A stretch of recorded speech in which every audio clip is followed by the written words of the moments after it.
Hi friend, आज नुआ blog को स्वागत करुच्ची।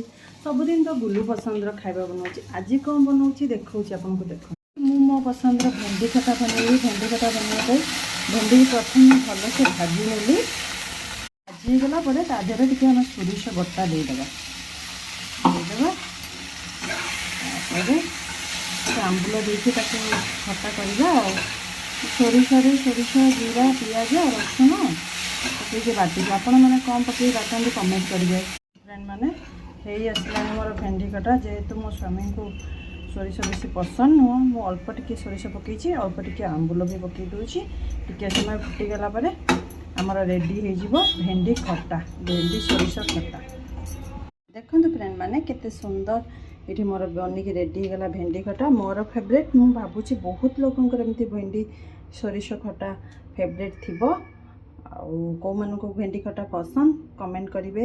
मो वीडियो भल लगे लाइक करेंगे, शेयर करेंगे, कमेंट करेंगे। रोची जय जगन्नाथ।